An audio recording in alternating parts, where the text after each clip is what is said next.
નમસ્કાર મિત્રો, હું સચેત કણજારિયા આપનું જ્ઞાન દર્પણ એકેડમીમાં સ્વાગત કરું છું. આજે આપણે વાત કરવાના છીએ ચક્રવૃદ્ધિ વ્યાજ એટલે શું અને ચક્રવૃદ્ધિ વ્યાજના દાખલાની ગણતરી કરતા શીખશું.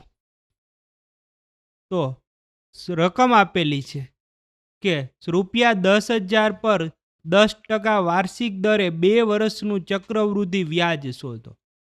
રકમ ખાસ વાંચવી કે શું શોધવાનું કીધું? ચક્રવૃદ્ધિ વ્યાજ કીધું છે કે શું છે? તો કે વ્યાજ મુદલ કીધું છે. તો આ બાબત છે એ ખાસ જોવી. સૌથી પહેલા આપણું જે શું છે તો કે સાદા વ્યાજ વખતે આપણે જે રીતે કરતા હતા શું છે તો કે આઈ બરાબર પ્રશ્નાર્થ ચિહ્ન. શું કામ? તો કે ચક્રવૃદ્ધિ વ્યાજ શોધવાનું છે. એના પછી તો કે શું છે તો કે એ એટલે શું હતું તો કે સાહેબ વ્યાજ મુદલ હતું. વ્યાજ પ્લસ મુદલ. એના પછી તો કે પી હતું. શું હતું પી બરાબર? તો કે સાહેબ મુદલ એટલે પી હતું. અહીંયા આપેલું છે કેટલા રૂપિયા છે તો કે 10,000. એના પછી તો કે સાહેબ આર બરાબર થશે 10 શું છે તો કે ટકા અને એન બરાબર થશે 2 વર્ષ. તો શું છે તો કે ચક્રવૃદ્ધિ વ્યાજનું સૂત્ર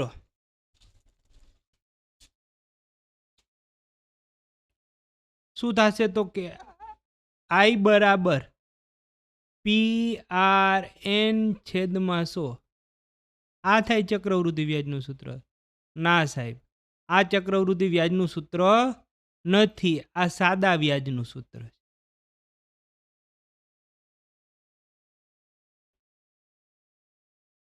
સૂત્ર તો ચક્રવૃદ્ધિ વ્યાજ શોધતી વખતે હંમેશા પેલા મળશે વ્યાજ મુદલ એટલે થશે સૂત્ર એ બરાબર શું થશે તો કે પી કાઉન્સમાં 1 પ્લસ આરના છેદમાં 100 અને એની એન ઘાત.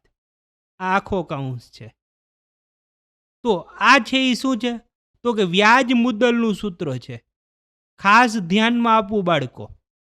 રકમમાં શું પૂછ્યું છે તો કે વ્યાજ મુદલ શું છે તો કે પૂછેલું છે તો સીધો જવાબ, અને ખાલી વ્યાજ પૂછ્યું છે તો આપણું સૂત્ર હજી એક હતું.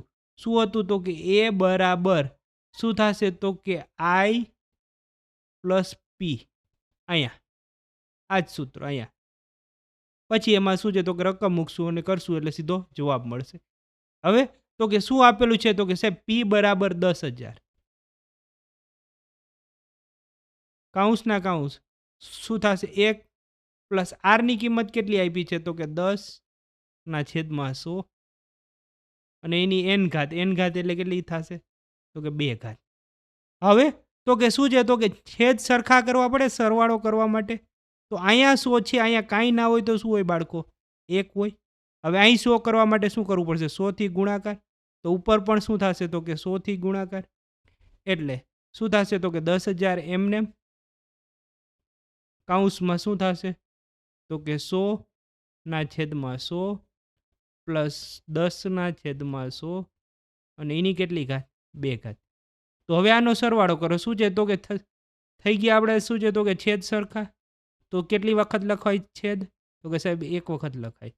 ઉપરનો બેનો સરવાળો શું થશે તો કે 100 પ્લસ 10 એટલે 110 અને એની કેટલી ઘાત છે? 2 ઘાત. અને એને ગુણ્યા શું થશે તો કે 10,000. કેમ કે કાઉન્સ ખુલ્લો થાય એટલે હંમેશા ગુણાકારના સંબંધમાં હોય. તો હવે આ બાજુ ગણતરી કરીએ. શું થશે તો કે 10,000 એમને. હવે તો કે આ છે 2 ઘાત છે એનો મતલબ થયો કે એ સંખ્યા 2 વખત છે. તમે શું છે તો કે 110/100 ગુણ્યા 110/100 આવી રીતે પણ લખી શકાય. આનો અર્થ થાય 2 ઘાત એટલે 2 વખત ગુણાકાર. આપણે એ સંખ્યા જ 2 વખત શું કર્યું તો કે લખી નાખી. એટલે હવે 2 ઘાતની જરૂર નથી. પછી તો કે હવે ગુણાકારના સંબંધમાં છે એટલે જે ઉઠતું હોય તે ઉડાડો. સાહેબ અહીંથી આ એક મીંડું ગયું, અહીંથી આ મીંડું ગયું, અહીંથી આ મીંડું ગયું, અહીંથી આ મીંડું. હવે અહીંયા એક મીંડું બચ્યું, અહીંયા એક મીંડું બચ્યું. અહીંયા એક ગુણાકારનો સંબંધ છે, અહીંયા એક ગુણાકારનો સંબંધ છે એટલે અહીંયાથી સાહેબ ઉડાડી શકાય. એટલે આ એક મીંડું ગયું, આ એક મીંડું ગયું, આ એક મીંડું ગયું, આ એક મીંડું. હવે શું બચ્યું તો કે 100 ગુણ્યા 11 ગુણ્યા 11. હવે તો કે સાહેબ 11 નો વર્ગ. સૌથી પહેલા આટલું કરી લ્યો. 11 નો વર્ગ શું થશે? તો કે 121. અને એને ગુણ્યા શું થશે? તો કે 100. સાહેબ કોઈ પણ સંખ્યાનો શું છે? તો કે શૂન્યવાળી સંખ્યાઓથી ગુણાકાર કરો એટલે સીધા પાછળ શૂન્ય રાખી દેવા અથવા મૂકી દેવા. એટલે આ 2 શૂન્ય છે આની પાછળ આવી જશે એટલે શું થશે? તો કે 121 અને 2 શૂન્ય એટલે શું રકમ થઈ? 12,100. આ 12,100 શું આવ્યું? તો કે સાહેબ 12,100 વ્યાજ મુદ્દલ આવ્યું. આપણે શું જોઈએ છીએ? તો કે સાહેબ વ્યાજ જોઈએ છીએ ખાલી. તો હવે આ સૂત્રમાં કિંમત મૂકી દો.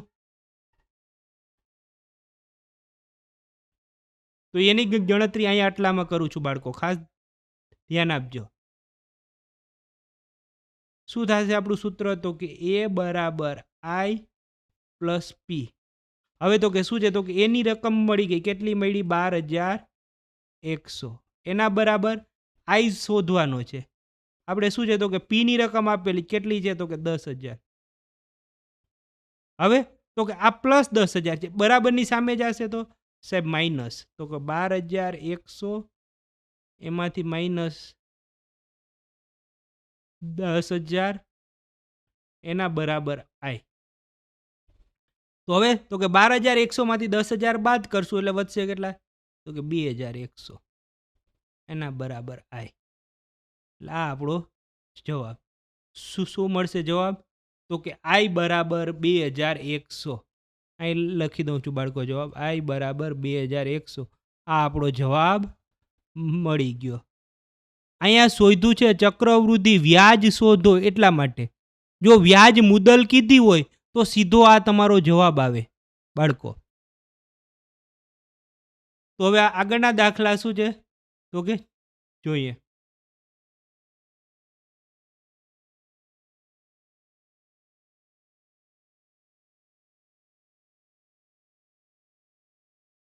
શું છે? તો કે વિડીયોને સ્ટોપ કરો ને પ્રેક્ટિસ કરો.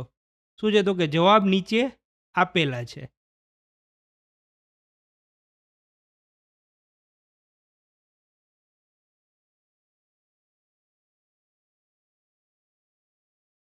શું છે? તો કે વિડીયોને સ્ટોપ કરો અને પહેલાં ગણતરી કરો.